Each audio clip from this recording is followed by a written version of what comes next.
This is a tremendous opportunity for a Republican pickup. Herb Kohl announced that he was not going to run for re-election. It is now an open seat. The Democrats, the only Democratic candidate appears to be Tammy Baldwin, Congresswoman from Madison, from Dane County, who, if elected, the minute she walks into the United States Senate, will be one of the 2 or 3 most liberal members of the U.S. Senate.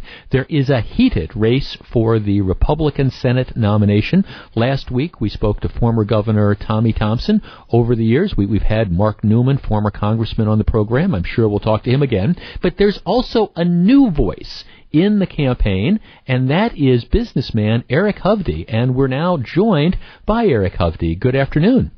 Good morning, or afternoon. I know, it all runs together.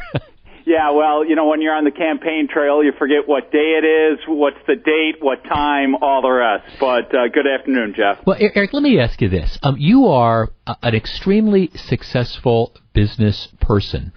What is it that's motivated you to say, okay, look, I'm going to go out, I'm going to spend the money, I'm going to devote my time? What is it that motivated you to get into this race? Great question, because I never had any intention or desire to so-called be a United States Senator. Real simply put, the path that we're heading on will result in a financial collapse far greater than 07, 08, and 09. I work in the world of business, owning community banks, real estate, an asset management company, and I'm an economic historian by, passion. And the path that we're on right now has been tried time over time again by countries borrowing excessively to keep up spending to try to prop up their economies, and it ends up in absolute failure either through default, and if the U.S. government ever defaulted on its debt, we would be talking a global depression and unemployment rates of 40 or 50%, or what happens is what the Federal Reserve already is doing, is they're masking all this deficit spending. They are buying U.S. Treasuries. In fact, last year they bought 61% of all Treasuries issued. And what does that do? It's money printing. It devalues the dollar. That's why your gas prices are up, your food prices are up, all base metal prices are up. So why I'm getting into this? Because within the next 3-4 years, we're going to have a financial collapse. And I don't want to see that for our society. I don't want to see it for my children or anybody's children, because what we're doing is robbing them of their opportunity to pursue their dreams and goals. Accepting what you're saying is accurate, which I do, by the way. I mean, I guess that there's 2 choices to deal with that. One is to, raise taxes and increase the income the government has. The other is to cut spending. But the devil is in the details. I mean, we talk about cutting spending. Can you really do that in the political climate today? I think you have to make the argument to the American people. One of the things that I say when I go speak out to Republican groups, get out there, talk to your neighbors, explain this to them. We are never going to be able to convince the far left, but there's a big block of independents, and we got to boil it down to think of yourself. When your family borrows too much and spends too much, what happens? You have personal bankruptcy, you lose your home. Well, that's the same thing that happens to governments, and we have to make that case. And the other case we can make is, look, since 2006, we have been spending almost $1 trillion more, particularly after 2008 and beyond, more. And what has it gotten us? An anemic growth rate of 2%, an unemployment rate that they say is 8.2, but we know they're just dropping the participation rate. And if you factor in, part-time labor that wants a full-time job or somebody who's left the labor force, we really have a 15% unemployment rate. We've got to go out there and make the case to the American people that this is, one, unsustainable. It's risking our future. It's destroying our children and grandchildren's future, and it's not working. Are the American people ready to hear that message? I mean, we live at a time now where almost 50% of the people don't pay any federal income tax at all. It's kind of like, what's in it for me? Can you sell an austerity message in 2012 in America? Well, I believe it's not just an austerity message. It's a way to actually get growth going. Yeah, you'll take some short-term hits, but think of it this way. If you're a business person and you're looking at building a new plant and hiring a bunch of workers or building a new building and hiring a bunch of employees. Are you going to make that investment to do that if you think the federal government's going to collapse? No. There is so much money sitting on the sideline, fearful of what's going to happen in the broader economy, that they're not making those investments to get people hired, get people back to work. So I think we can make that argument for them. And on the other side, because I've had people ask me, well, if we cut, what's going to happen to education or the environment? And my response to them is, what do you think is going to happen when we collapse? Look at what's happening in Greece. They now have a 30+% unemployment rate for people under 30, and they're all leaving the country. All the things they treasured are being stripped from them. The equity markets are down today by over 100 points on the Dow. Why? Because Spain has rolled over into recession again and will probably go through an economic collapse.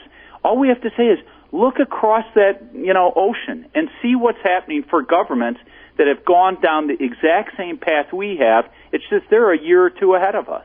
We're talking to Republican Senate candidate Eric Hovde. Eric, let's talk for people who aren't familiar with you yet. And I know you're running, lots of radio advertising, some really great TV advertising as well. Talk a little bit about your background, your ties to Wisconsin, all that.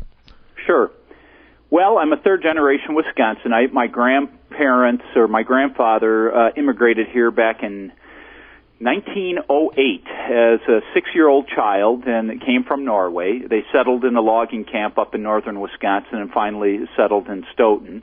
Norwegian by all my different grandparents.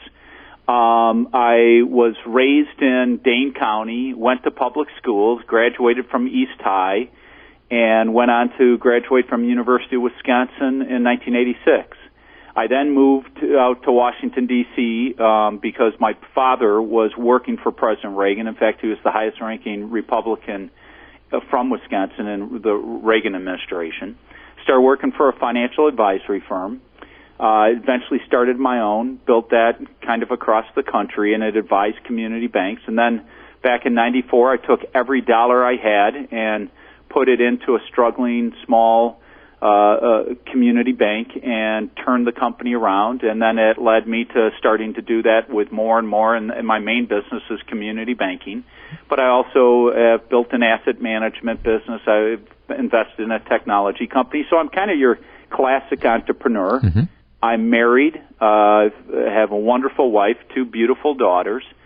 I'm a Christian. Probably the biggest thing that I've focused on outside of work is I started a foundation back in 1998, first to focus on medical research on MS, multiple sclerosis, but it really expanded. So I do a variety of things, funding food shelters or food pantries or Meals for Wheels. But my most significant thing was building something called the Hovde homes, and they operate not only in this country but around the world, and take care of street children, children that have lost their parents or been abused by their parents, and they're living on the street and are subject to crushing poverty, abuse, they're often sexually trafficked. So we take them in, provide a loving home, food, shelter, clothing, but give them emotional counseling, and training and schooling, and most importantly, love.